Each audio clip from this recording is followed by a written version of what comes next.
అసలు మిల్క్ అనేది wrong concept. పెరుగు మంచిది, పెరుగు మంచిది కానీ పాలు మంచిది. ప్రోబయోటిక్ అంటారు కదా, పెరుగులో ప్రోబయోటిక్స్ ఉంటాయి. ప్రోబయోటిక్స్ జనరల్, పాలు మంచిది కాదు.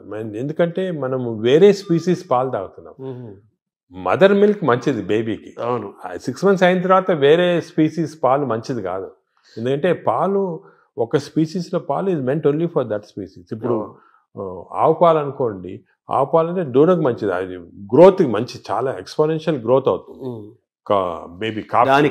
కాఫీకి మంచిది కానీ వేరే మనం తాగటం మంచిది. అంటే మన వాళ్ళు ఆయుర్వేదం కూడా మనం సెకండ్ మాట్లాడుకుంటే వాళ్ళు ఏమంటారంటే ఆవు నెయ్యి, ఆవు పాలు, ఆవు ద్వారా వచ్చేదంతా కూడా మనకు మంచిది, బ్రెయిన్. ఆవు పాలు కాదు, ఆవు గీ పర్వాలేదు కానీ ఆవు పాలు మనకి కర్డ్స్ ఫామ్లో అటువంటి ఫామ్లో మంచిగా. యాక్చువల్ మిల్క్ తీసుకుంటే దట్ ఆవు పాలు మెంట్ ఓన్లీ ఫర్ కాఫ్, అంటే వాళ్ళ పిల్లలకి అంతే. మనం వేరే స్పీసీస్ పాలు దాటం కరెక్ట్ కాదు, అది నేచర్ అగేన్స్ట్. అది అంటే ఎవరు మనుషులు వాళ్ళు తీసుకోవాలి, మనుషులంటే అంతే, exact same species, that is nature.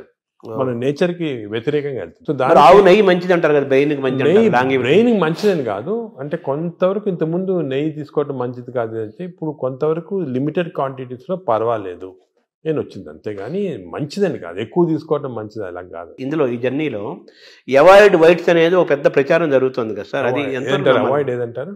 Avoid whites అంటే అన్నము, వైట్ అనేది జనరల్ టర్మినాలజీ, కానీ జనరల్ గా దోస్ అంటే ఇప్పుడు మనం ఫుడ్ లో కార్బోహైడ్రేట్స్, ప్రోటీన్, ఫ్యాట్ లో saturated fat, unsaturated fat example ఏమంటే ఆలివ్ ఆయిల్. వెస్టర్న్ కంట్రీస్ లో ఆలివ్ ఆయిల్ ఎక్కువ తింటాం, మనం ఆలివ్ ఆయిల్ తో కుక్ చేయలేము.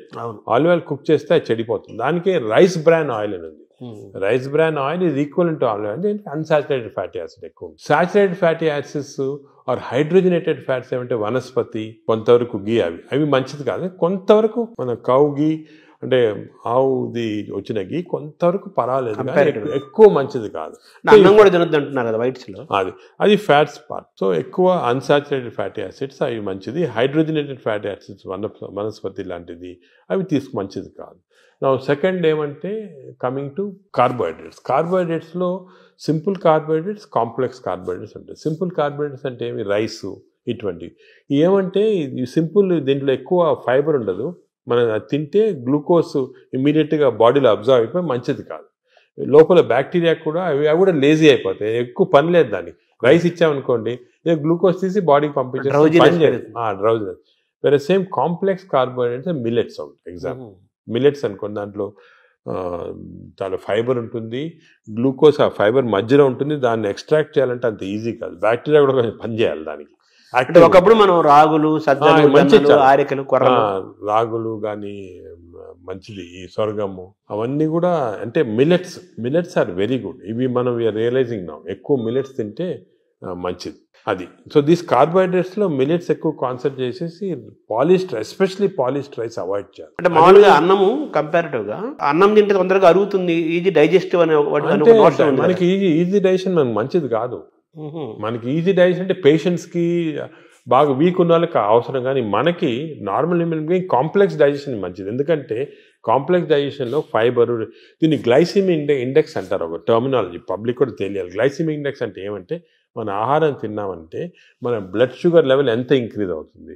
సో గ్లైసిమిక్ ఇండెక్స్ ఒక ఫుడ్ ఎక్కువ ఉంది అంటే డైజెషన్ కావచ్చు, కానీ ఆ గ్లైసిమిక్ ఇండెక్స్ ఎక్కువ కావటం వల్ల గ్లూకోజ్ ఎక్కువే మంచిది కాదు బాడీకి.